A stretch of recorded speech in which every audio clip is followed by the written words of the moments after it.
விஜய் இன்னும் not proven. இப்போ ஓரளவுக்கு இமேஜ் இருக்கும்னு சொல்லலாம், ரசிகர்கள் இருக்கான்றாங்க. இன்னும் அரசியல் களத்துல இன்னும் நிரூபிக்கப்படவில்லை. அவங்களுடைய வாக்கு வங்கி என்னன்றது இது வரைக்கும் யாருக்கும் தெரியாது இல்லையா? ஆனா சமீபத்தில் உங்களுக்கே எடுத்த தெரியாது. கருத்து கணிப்புகள்ல விஜய் 2வது இடத்துக்கு வந்திருக்கிறாரு. அதிமுக ஆட்டோமேட்டிக்கா 3வது இடத்துக்கு போயிருச்சு. கருத்து கணிப்புன்னா என்ன அர்த்தம்? தேர்தலுக்கு ஒரு 10 நாள் முன்னாடி, ஒரு மாசம் முன்னாடி எடுக்கிறது கருத்து கணிப்பு. இல்ல 2 மாசம் முன்னாடி எடுத்து கருத்து கணிப்பு. ஒரு வருஷம் முன்னாடி எடுக்கிறது தான் கருத்து திணிப்பு தான். ஆனா இப்படி பார்த்தா விஜயோட செல்வாக்கு கூடி இருக்கு நீங்க அப்படின்னு சொல்ற பார்க்கலாம். கணக்கு இப்ப 27% திமுக கொடுத்துருக்காங்க. அப்போ 73% ஸ்டாலின் வானான்றாங்க தமிழ்நாட்டுல. அதுதானே உண்மை. இப்ப அந்த 4 பேருக்கு கணக்கு போட்டீங்கன்னா கூட 64% அப்படி பார்த்தா 90% எடப்பாடி வேண்டாம்னு சொல்றாங்க. அதுதான் சொல்றேன். 82% விஜய் வேண்டாம்னு சொல்றாங்க. நான் என்ன சொல்றேன்னா, ஸ்டாலின் வேண்டாம்னு சொல்றது நம்ப வானான்றேன். நீங்க என்ன சொல்றீங்க? இல்ல இப்ப எடப்பாடி வானான்ற அதையும் நம்பலான்றீங்க. நான் நம்ப வானான்றதுக்கு உதாரணம் சொல்றேன், நீங்க நம்பலான்றதுக்கு உதாரணம் சொல்றீங்க. நான் நம்ப வேண்டான்றதுக்கு உதாரணம் சொல்றேன். அந்த கருத்து கணிப்பை 64%, மீதி 34% எங்க? இல்ல சி ஓட்டர் கிட்ட கேட்டு சொல்லுங்க. மீதி 34% எங்க?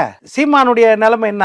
8.22 அங்கீகரிக்கப்பட்ட கட்சி தனியாகவே நின்று 1% 8.22 வரைக்கும் வந்துட்டாரு. அவரு நிலைமை என்ன? அவர்ல தமிழ்நாட்டில் 1% கூட அவர் வானான்ட்டாங்களா? அவர் சீஃப் மினிஸ்டர் வானா? அப்ப அந்த கருத்து கணிப்பு எந்த அளவுக்கு இருக்கு தெரியுதா?